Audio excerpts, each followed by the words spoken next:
Good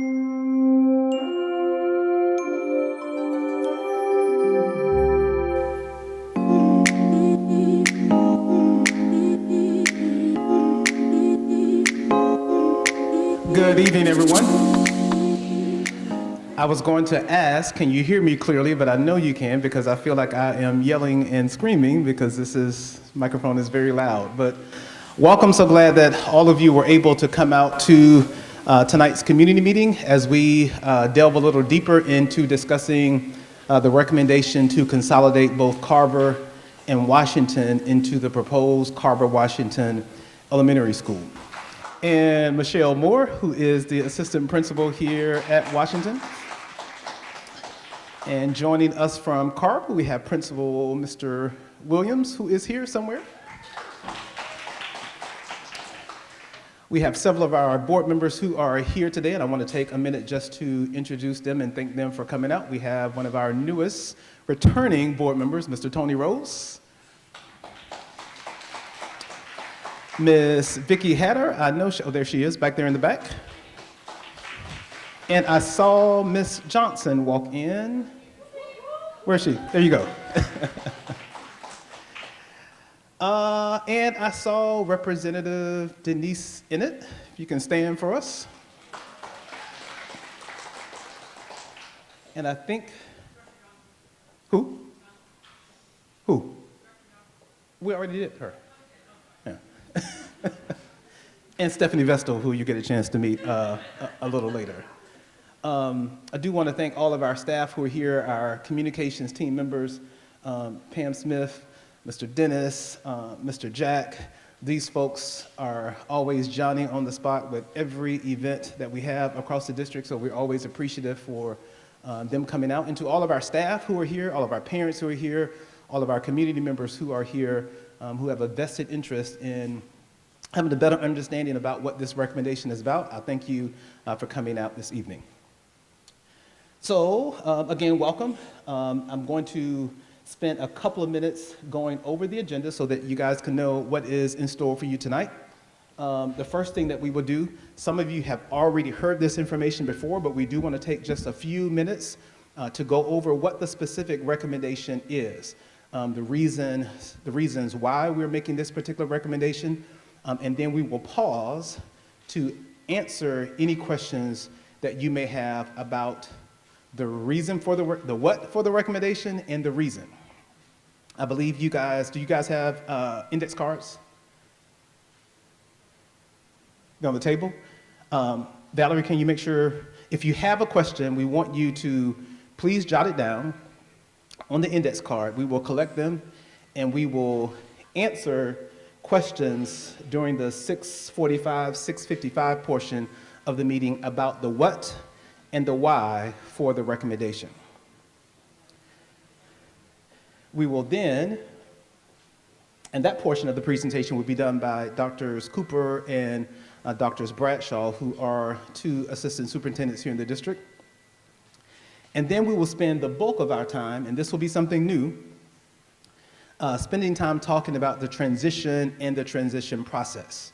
We have a transition planning team that is already established, which includes staff members and parents from both Washington and Carver. Some of them are here today, so we'll take a few minutes to introduce them. And then we're going to spend some time talking about what this transition process is going to look like. The most important thing that I want to drive home, and we had a meeting earlier today, if the board approves this recommendation next Thursday,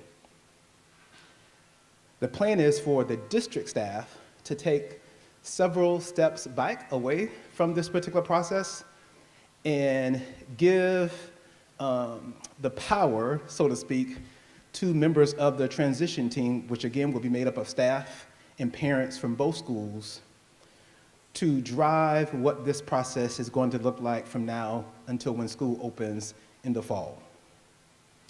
We know that there are probably thousands of things that we haven't even considered that we need to consider when we think about merging these two schools together. And we believe that it is best for those who are working directly in the schools. We think it's best for parents who have children in the schools. to be directly involved in what this transition is going to look like. And you're going to help us start that process today. And so part of the process, after we go over what the transition planning team and the process will look like, we will begin today allowing members of the community who are here to begin voicing whether they be concerns, whether they be ideas, whether they are issues that we need to seriously think about and consider when we think about merging these two schools together.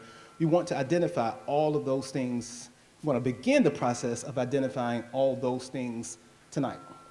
So as you are sitting here listening to information that is being presented, you have a thought, an idea, a question, or something that you seriously think we need to consider, please jot it down, okay? And then at the end, after we get through discussing the transition plan and the process, we will have a question and an answer session and a brainstorming session. Now remember, your questions about the actual recommendation, we're going to answer those before we even get to the transition part of the agenda. So the question and answer period at the end will simply be specifically for ideas and questions and concerns related to the transition. You don't have to remember all of that. All you have to do is write your questions down on the index cards, and when we get them, we'll know how to sort them in terms of both question and answer sessions on the agenda. All right, so if you have a thought, question, idea, please jot them down. We will come around and collect those, and during both question and answer periods on the agenda, we will address those at that time. All right? Any questions before we move on? All right, so at this time, I'm going to invite Dr. Karen Bradshaw and Dr. Cooper to come up, and they're going to go over the what and the why about this recommendation.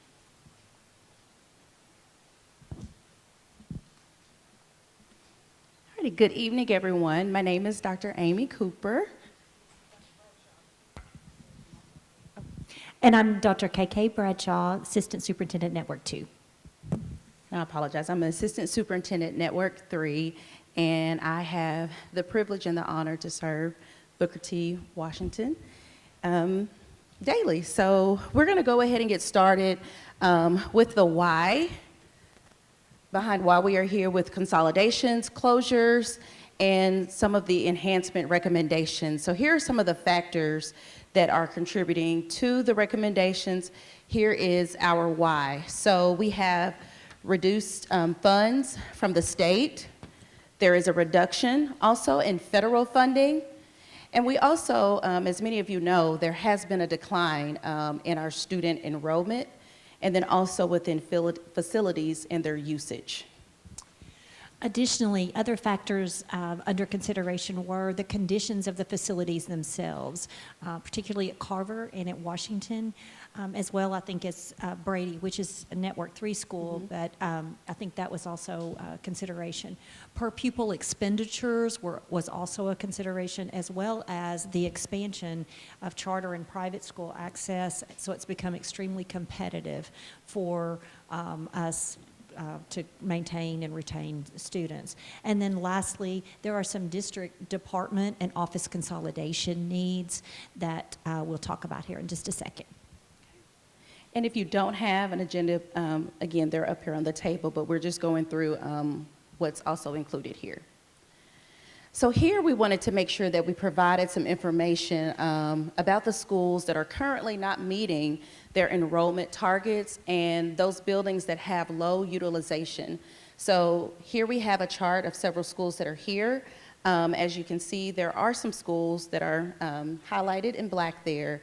And if you look over where the purple area is, out of all of those schools who may have their enrollment has dropped, those buildings still have high utilization. So here where we have Washington, if you look right there within the district, based on this chart, they have the lowest utilization.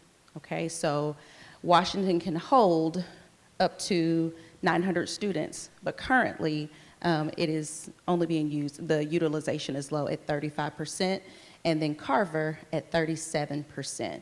So just wanted to provide some data behind the why those schools were selected, but then given a rationale behind why the schools that are in black were not considered because of their higher utilization. And as we've talked about several times, the recommendation number 1 is Carver Elementary to relocate and consolidate with Washington Elementary. And for Carver, that the factors there were that Carver has the highest per pupil cost, but the second lowest building utilization percentage, as Dr. Cooper alluded to, 35% for Washington, 37% for Carver. Additionally, Carver has no attendance boundary, and consistent annual declining enrollment has been an issue. However, Carver was one of the 4 schools that was recently awarded the Magnet Schools Assistant Grant that will provide an opportunity to expand and really rethink and reimagine the magnet programs and the specialty programs that are so wonderful and provided for students at Carver. And furthermore, we've received approval from the United States Department of Education that if this consolidation is approved, those funds will be able to be utilized at the newly consolidated Carver Washington STEAM Magnet.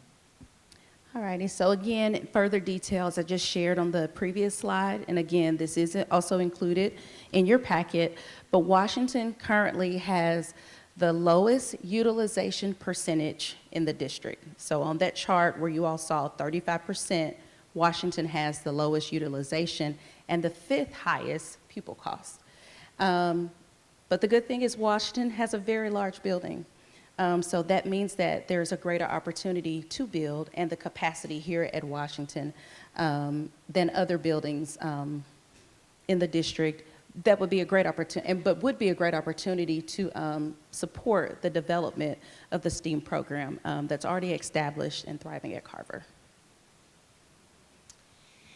I think in essence that combining the schools would provide a stable enrollment source for what would become the Carver Washington STEAM Magnet School there, and retain Carver's LEA number. So then after, if the recommendation, if that is approved, then what is the proposed usage for Carver? So there are several here, but one of them including some special education personnel and offices. And currently there is a pilot program at Stephen Elementary School. It's called Promise Academy, the first elementary day treatment program here in our district that we are piloting. Extremely excited about that.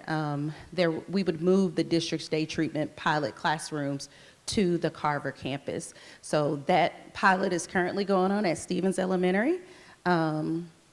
It has been a great opportunity, and I've enjoyed seeing our students thrive there. But we will continue to grow our day treatment program, K-8 based. So then we'll have the ability to continue to recruit specialized staff, and that is our long-term goal, to have that at Carver. And then again, to have more space for elementary behavior classrooms and elementary ALE classrooms. So just making sure that we expand and have more space and opportunity for that. So that would be the proposed, some of the proposed programs for Carver, the Carver building. So most people, if you do not have a card, if you would just wave. I think most people have passed cards out. We have one person here that doesn't have an index card. I was just asking about, I think they, right back here. She needs an index card.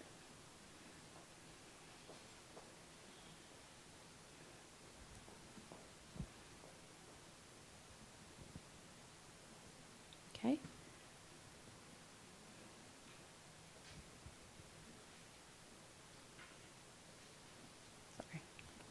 And at this time, this is when we'll do the first part of the question and answer, or is it afterwards? Okay, that's okay. All righty.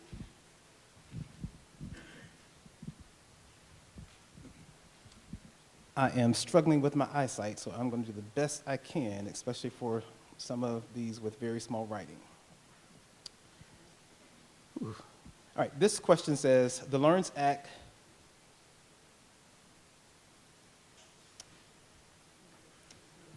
I'll come back to that one. Maybe you can.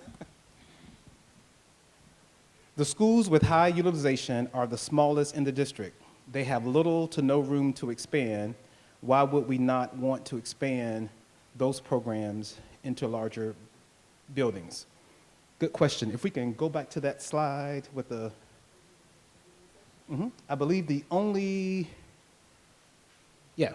So the Gibbs is a specialty school, both Gibbs and Western Hills. So we actually took a version of Gibbs when we renamed Martin Luther King Language and Leadership Academy. We actually modeled a large part of the new Martin Luther King Jr. Leadership and Language Academy after Gibbs. So that is one successful program that we are replicating at MOK. The other schools, Pulaski Heights Elementary is just a regular comprehensive elementary school. And then Western Hills is one of our newer specialty schools. We actually started an autism program at Western Hills. This is the first year that we actually started that program, and that program is thriving and is actually doing well. The next question is the entire STEAM emphasis on the A. Is the entire STEAM, focusing on the A in STEAM, program going to be retained and moved to this building? The answer is yes. In order for us to have been awarded the Magnet Schools Assistance Grant from the federal government, the team at Carver had to do a very thorough job outlining every aspect of the STEAM program, what it would include, how many students are going to have access to it, what are the staff roles in making this program a success. And the Magnet Schools Assistance Grant is a very competitive grant.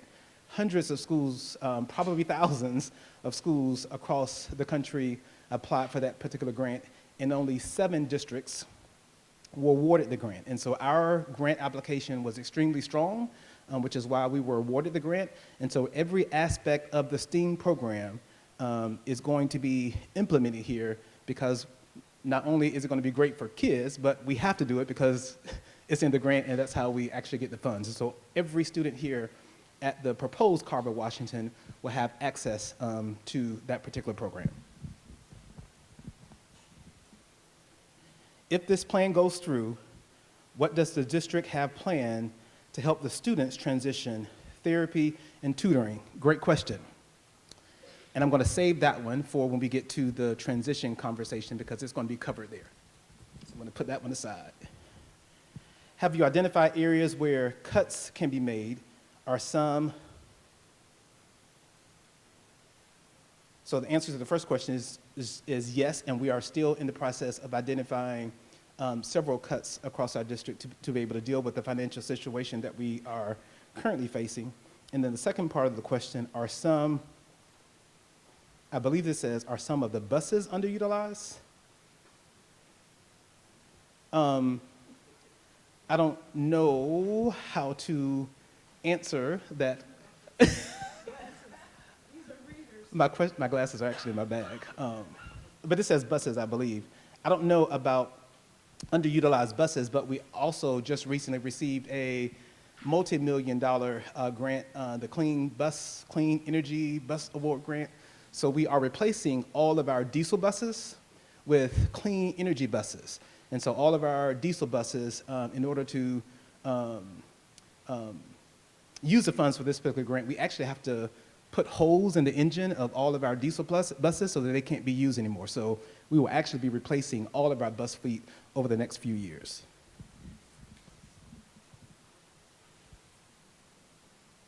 How can we save Brady and Carver from closing? In the short term, I don't know that we can because of our current enrollment situation at those schools and the current financial situation that we are facing as a district.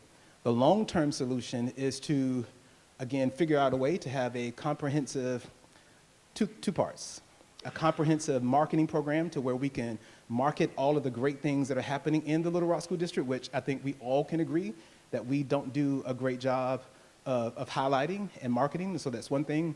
And then number two, we have to continue to do the work in our district to improve the quality of education and services that we offer across all of our schools. Once parents and folks within the community see that the Little Rock School District is on the rise and we're actually doing better and taking the necessary steps to improve what we offer, word of mouth goes a long way. So in addition to marketing the already good things that we have going on in our district, we also have to make sure that we are providing quality across all of our districts, because when parents and people within the community know that we're doing a good job educating our students and providing them a well-rounded, high-quality education, word of mouth will also benefit us as well. What benefits have been realized with low student-teacher ratios? So I'm going to answer this question quickly just from a research perspective. And really, when you look at the research in terms of student-teacher ratios, when you look at longitudinal studies or meta-analyses, you really don't see that much of an impact to student outcomes with regards to student-teacher ratios. However, I will say this: one of the things that we have done and will continue to do in our district, we have what we call priority schools. Washington is one of our priority schools. These are schools that have consistently maybe struggled with underachievement. And so in our priority schools, we actually have a lower, and we're actually going to work on this for the upcoming school year, we actually have a lower student-teacher ratio than what the state requires. Like the state says, I believe for like kindergarten, it's 20 students. First through third grade, I think it's 23, 25. For our priority schools, we actually have lower teacher-student ratios, and that is something that we will continue. Where else in your budget can we redirect funds or generate income to save these schools? I don't know that there is enough cuts that we can make in our district to save the schools that we are recommending for consolidation and closure right now. But again, there are things that we can do in the future to help us not have to take these steps again.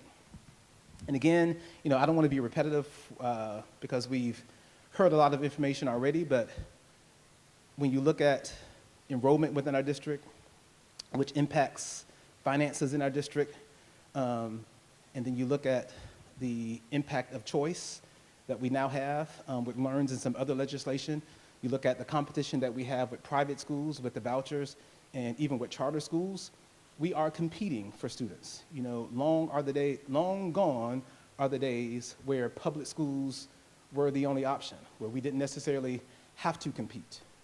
We are in a very competitive market now. Parents have many choices. And I left off one big one that we are actually seeing a rise in across our state, and that's homeschooling. And so parents can actually receive funds from the state to homeschool their children. And we are seeing that having an impact on our enrollment as well. So again, in order for us to compete, we've got to offer quality programs, offer quality services. Those are some of the steps, those are steps that we are taking as a school district. Is Mr. Kelsey here to answer that last question I was asking part as far as finding funds in the budget? He is not here, but I can tell you we are actively combing through and identifying every area that we can cut. That is something that we're actively ongoing and will continue to do. How can you determine if Carver, Washington will be a Network 2 or Network 3 school? I don't know yet. Put that over to the side. And for those of you who don't know, Network 2, Network 3, which is led by Dr. Cooper leads all of our priority schools. And right now, Washington is a Network 3 school, and Dr. Bradshaw leads Network 2, and Carver is a Network 2 school. And so we have not yet determined where Carver, Washington will be if the board approves it. Have you done a survey with either school to see if parents will bring their children to the new Carver? No, we have not, but the transition team that we are going to introduce in just a minute, one of the tasks that they have already started, we actually started that conversation this evening. So one of the tasks that the transition team will be doing will be developing an outreach plan for all of the parents at Carver Number one, we want them to visit Washington to get a chance to see the campus. And we also want to make individual phone calls and contact with all of the parents at Carver to encourage them to enroll their children here at Washington during the open enrollment process. And again, the thing that we want to drive home is that if you are a parent at Carver, what we are essentially doing is literally picking up the students who are at Carver and placing them here at Washington with the same STEAM program and giving the students at both campuses an opportunity to benefit from that program. And so we encourage, and we will continue to encourage parents at Carver to select Washington during the open enrollment process. And so there will be a specific outreach plan created by the transition team for that particular purpose.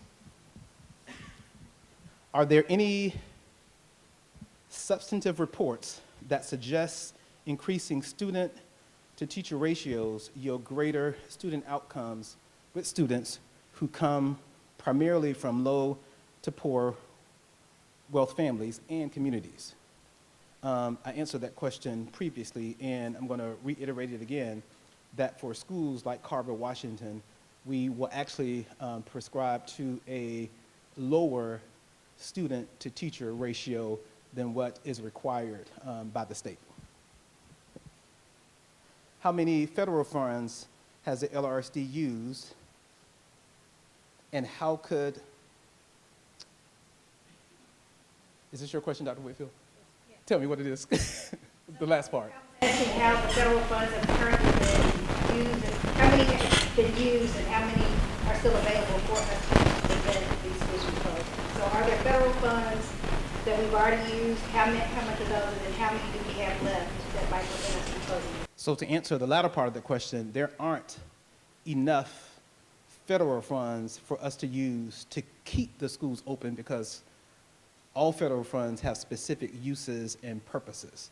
And so to operate a school, there are all different types of expenses. And so some federal funds can only be used for specific purposes. So there aren't enough federal funds for us to use to keep the schools open, to answer that particular question.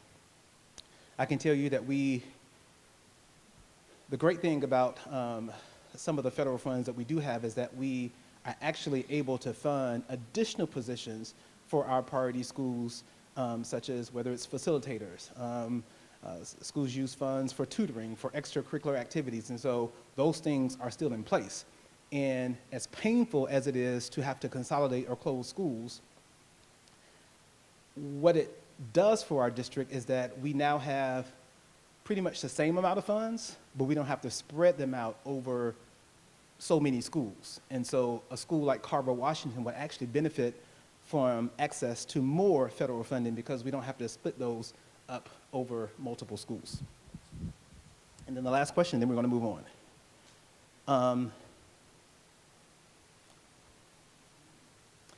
In combining schools, will this lead to larger classroom sizes, and have you taken into account the possible impact on learning? The answer to that is no. Again, I'm going to reemphasize that in schools like Carver, Washington, if it is proposed, we actually subscribe to lower teacher-student ratios than what is required by the state. Do you feel like you have enough time for a proper transition, given the possible changes to the Federal Department of Education, hiring adequate staff, and possible continuing decline of enrollment? The answer is yes. We are starting this process early. We're going to get to the transition process in just a moment, and you will be able to hear and see the plans that we have in place for the transition. I'm going to save. Okay. Both George Washington Carver and Booker T. Washington deserve full name recognition. Has any consideration been given to the combination of their names? We're just using Carver Washington for short, but the official names will be the official names of the schools combined.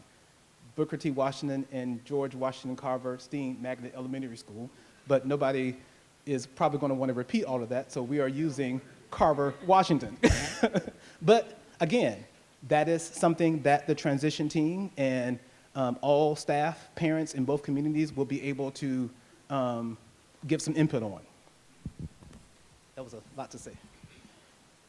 Why names of schools with historical Black names being changed or erased? we're actually not. We're keeping both. Will we have more than one staff or teacher in the class if there are more students in the class? The class makeup will be the same based upon our student-teacher ratios, and so we're not going to overpopulate a class. We're going to stick to the ratios that we have for each class. What led to the sharp decline in enrollment? I will say that this decline in enrollment was not sharp. It has been occurring drastically over the last 10 years.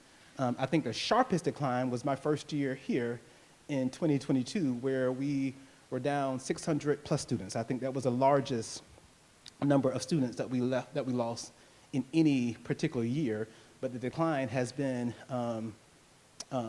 happening over a period of time. All right, we will get to the rest of the questions when we get to the last question and answer segment. Right now, I'm going to turn it over to Stephanie, who is going to talk about the transition plan and the transition process. Thank you. Good evening, everyone. Thank you all for coming out. My name is Stephanie Vestal. I am the Director of Strategy and External Affairs for Little Rock School District, and I will be leading the transition team through this process over the next several months. I'd like to introduce our transition team. If you are here, please stand. I'd like to please show some appreciation to members of both schools. We have a combination of teachers, parents, and admin from both Carver and Washington who have volunteered or been volunteered to be on this team. And we're excited about the experiences, the skills and knowledge they bring to this team. So we're going to be working closely together over the next few months to make this as smooth as possible. So the goal of our team and the goal of the process is that we will be managing the process of merging both Carver and Washington into a school. We'll be focusing on minimizing disruption for students, for staff, for families during this period. So our job will be to coordinate logistics, to coordinate communication, address various concerns as we combine these schools under one new structure. We want to highlight some of the tasks that we will do. This list is by no means exhaustive, but just to give you all an idea of what kind of we're going to be jumping right into doing. So starting right away, we had a meeting tonight. We're meeting again later this week. We will be drafting a plan that outlines everything that we can think of in the transition plan. And that's where having a meeting like this is going to be helpful because we want to hear more from you. Before the end of tonight, we're going to have a chance for you all to write down any ideas that you have that maybe you didn't get a chance to say or that weren't addressed so that the transition team can take your feedback, your questions, and work that into the plan, right? We will be working on an outreach, a recruitment plan, specifically targeting Carver students and families, so that way they have the opportunity to visit Washington, to learn more about all the great things happening here and what that plan will be to move the STEAM magnet program here. And that will be happening before the end of January. So we're going to be moving quickly with a lot of these tasks. And then, as Dr. Wright was saying, we will be adhering to all of the wonderful things that our Carver team put into that magnet school grant too. We'll be making sure to incorporate those aspects in our plan too. We're going to be doing a lot of communication. So we're going to be really making sure that, if anything, your complaint is that we're over-communicating the plan and what's happening with this transition. So we want to make sure to be keeping families, staff, students, the community updated as to what the transition plan is and what's happening. We'll be doing all the logistics, so we'll be having various meetings with stakeholders, coordinating different things within the facilities, and trying our best to really manage a smooth transition. We know that nothing's going to be perfect. We know there will be bumps. We know there will be challenges, but we're going to do our best to address everything that we can. And then we, of course, want to first and foremost keep at the front our student needs. So we want to make sure that this process, we're thinking about any and all potential challenges for our students and working to address those before they come up. So that way this process feels seamless for our students as well. And then, of course, our staff. We know that this is consolidating schools brings up a lot of questions for our staff members. We want to think about what those are and have answers for them. We might not have all the answers today, but that's part of what this transition team is doing, is thinking about what those questions are and working very quickly over the next few weeks to have answers for our staff members because we know that's going to be very important as well. And we will be sharing recommendations specifically with staff support, again, in January. So that's going to be one of the first things that we do. Okay, so I ran through that quickly. So we're going to come back again for some more questions and answers.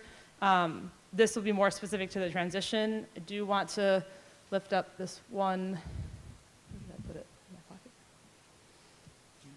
Yes, this was the one. Okay, so I will read this question and let Dr. Wright, this was asked first, but it was in small print, so I'll ask this question. It says, the LEARNS Act, subchapter 32, speaks about school transformation contracts. Can you speak about this a little more? Has this been done successfully with other school districts, with other schools in the district previously? I'm speaking about partnering with a public charter school or entity approved by the board in order to keep trending, I think. Can you speak to that? Yes. And so as far as I know, I'm very familiar with the clause in LEARNS that speaks about the transformation clause. As far as I know, that has not been enacted.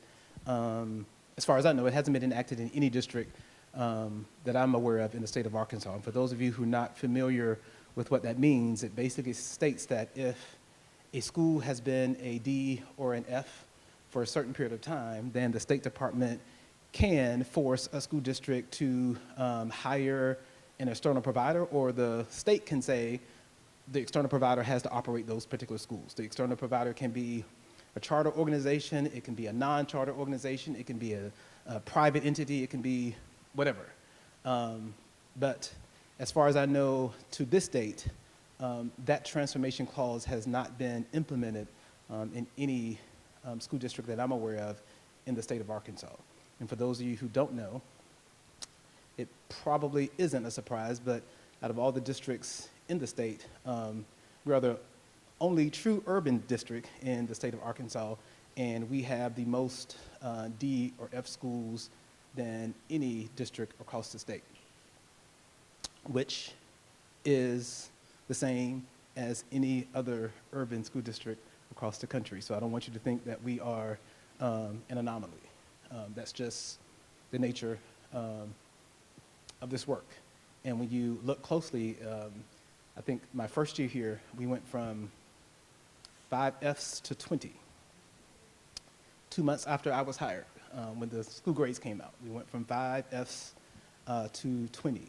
And then we looked at the poverty rates of our schools, and we aligned the poverty, well, we didn't align, we looked at the poverty rates of our schools, and then we looked at the school grades, and it was almost, except for a few exceptions, pretty much the higher percentage of free and reduced, students who qualify for free and reduced lunch in schools, the higher that percentage, it aligned to Fs and Ds.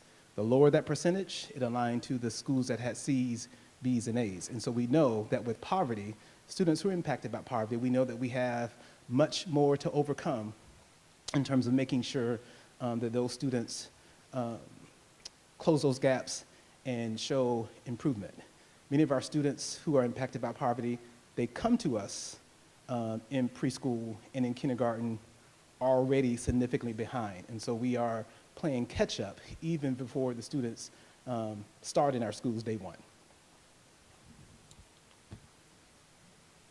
All right, it says, as teachers are being cut, are we becoming administratively heavy by percentage? And the answer to the question is, I know that I can speak since I have been here.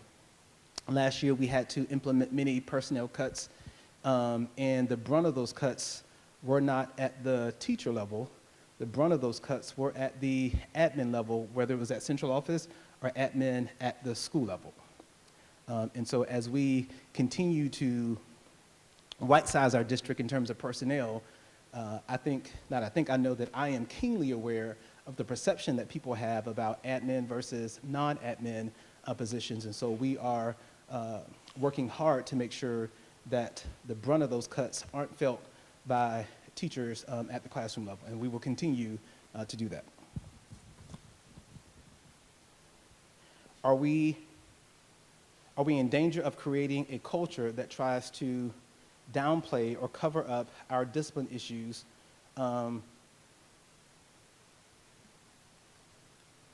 I'm speaking from my own self, and I would say, of course not.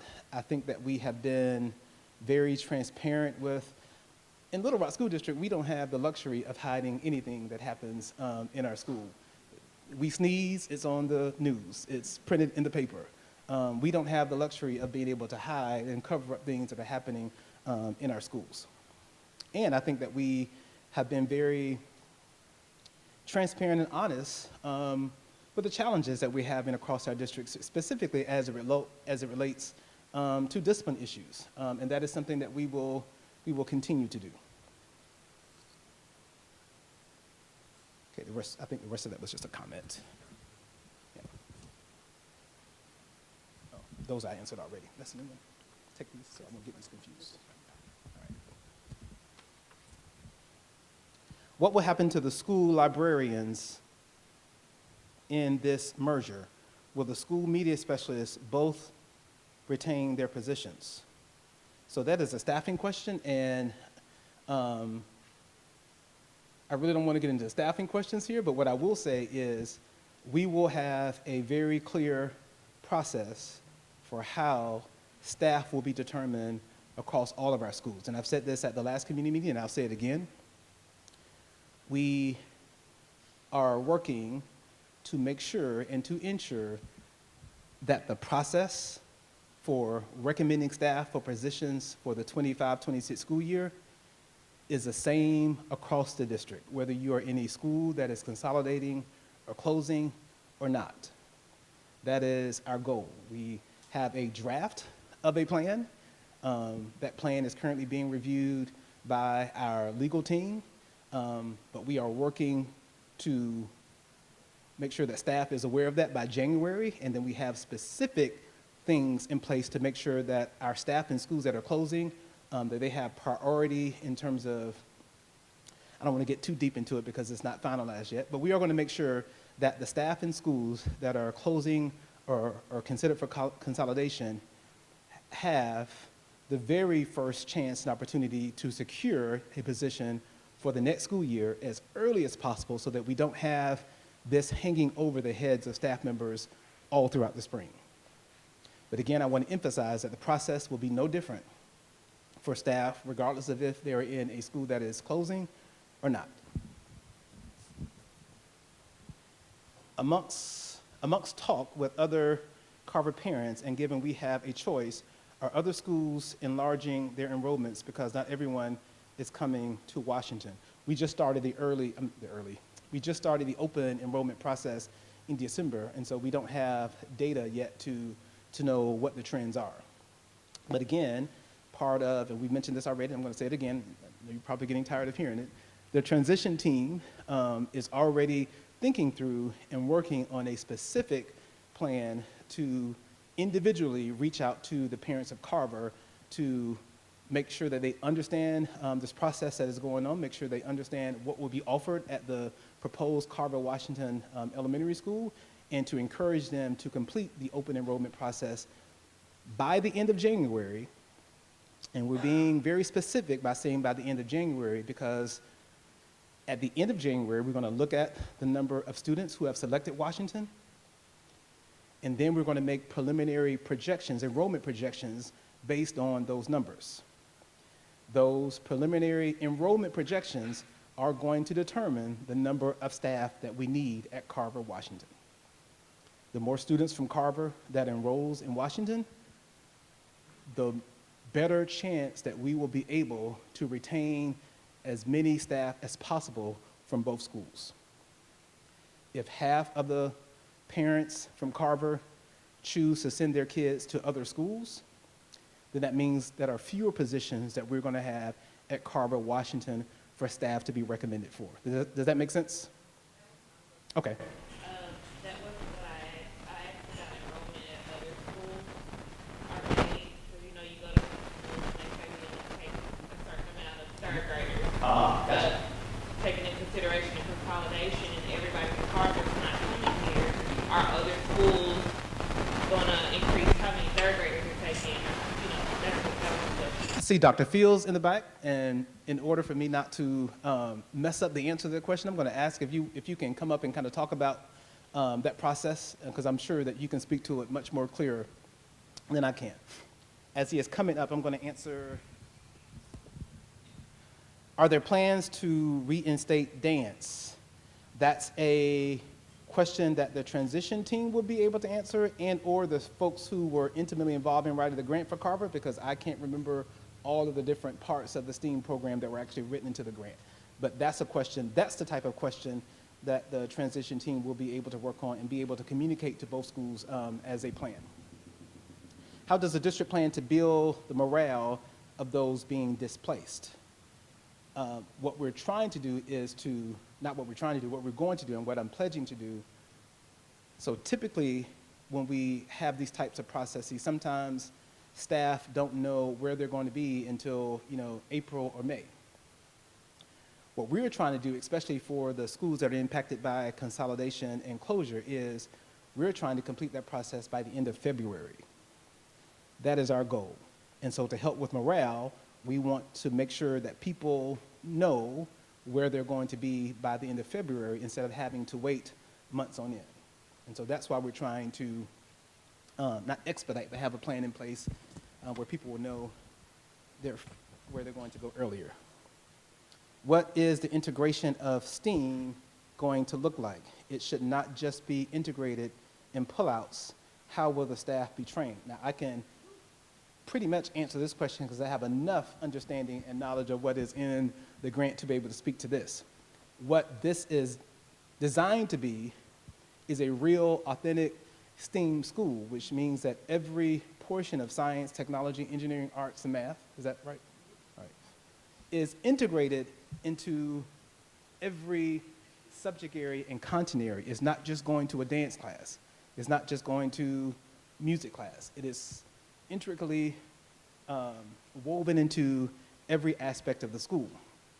In the grant, I know that it's also detailed how staff are supposed to be trained, and there are dedicated funds and resources that were written into the grant to make sure that staff are trained on this particular model so that it will be able to execute it as it is written in the grant. Dr. Fields, you want to come up and answer that question? She was asking, ask it again because I won't mess it up. So just talking with some of the Carver parents, a lot of us are not going to participate in the consolidation. And I'm asking for we're touring other schools, and they're only saying that they're taking a certain amount of per grade. With the consolidation, are other schools going to increase their enrollment size? Yes. With parents in the consolidation that don't want to participate in that? Yes. So what happens during open enrollment is, right now, parents are able to sign up to go to any magnet or specialty school in the district. And the students at Carver, they have the opportunity to either return to their attendance zone school or apply for any of those schools.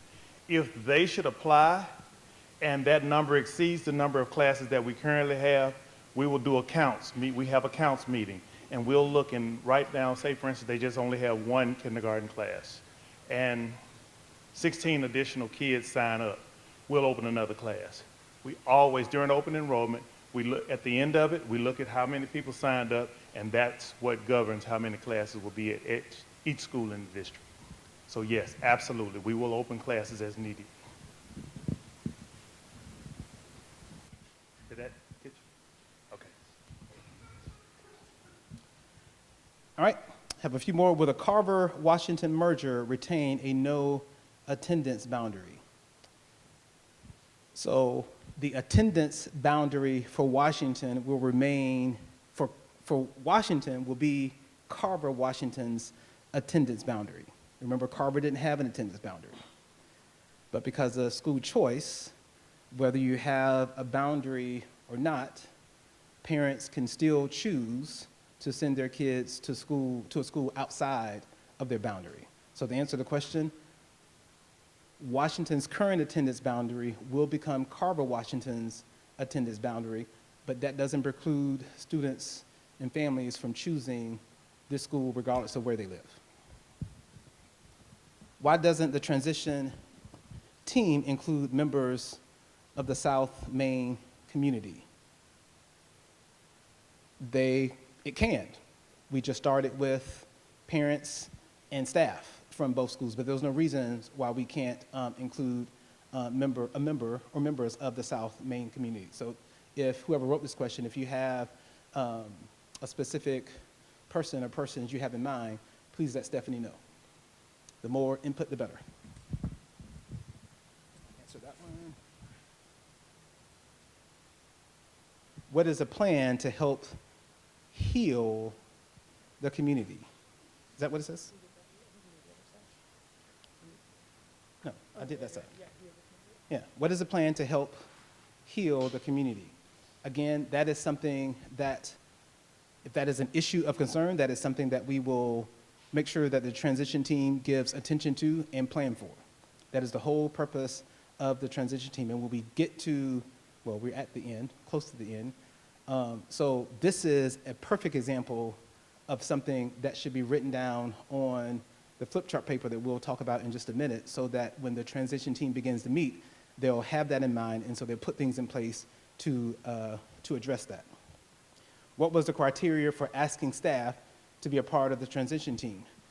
I don't think there was a criteria other than me contacting both principals to say we need certified and classified folks and parents, and they sent me the names. So that was it.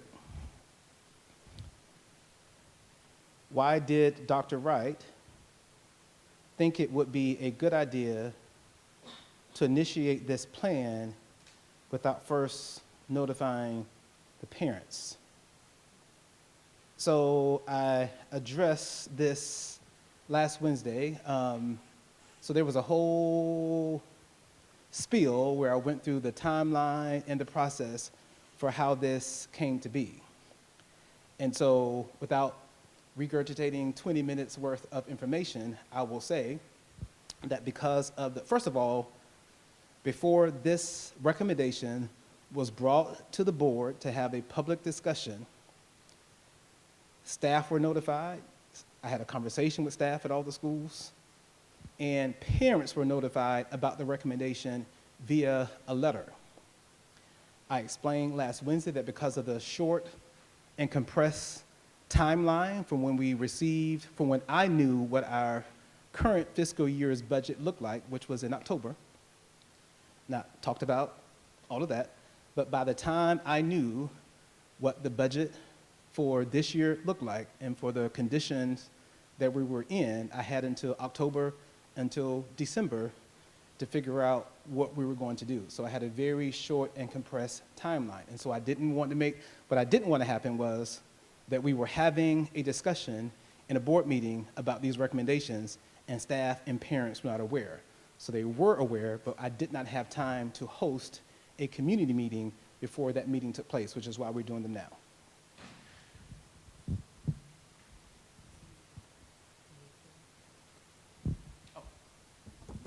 Will Carver, Washington continue to be a community school? Absolutely yes. Right, last one.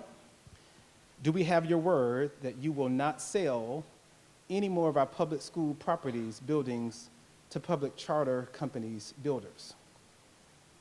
So that is something that is kind of beyond my control, because we have a state law that says once a public school building is vacated, charter schools have to have the first right of refusal. So that is out of my control. However, what you will notice that for every building or school that we have recommended to close, we have a use for those particular buildings. And the reason why we have a use for those particular buildings is to keep them from being taken over by a charter school. So for every building that we are recommending closure or consolidation, we have a plan for what we would use that building for to keep it from going to a charter. And then the second part of the question is, are you willing to put the building of West Little Rock High School on hold to prevent the closure of Brady and Carver? The board has decided, first of all, before I even got here, there was a millage that was done, and part of the reason for the millage was a commitment to build the West Little Rock High School. And so that is a commitment that the district made to the voters who approved the millage that provided the funds to build that particular school. That is a done deal at this point.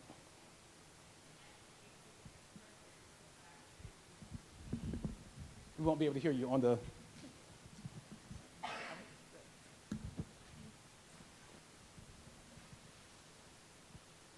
Actually, it goes back to a lawsuit settlement, and so we had to do something and build a high school out west.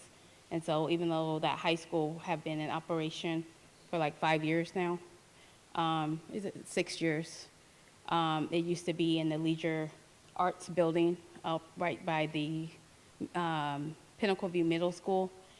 And then that is kind of how that happened. Now, as far as the price tag of it, that's a different thing because there was a great deal of sticker shock for the board on that. But there still needs to be some planning around what does that look like on a global scale right of our district after it opens because of the operational costs and stuff like that.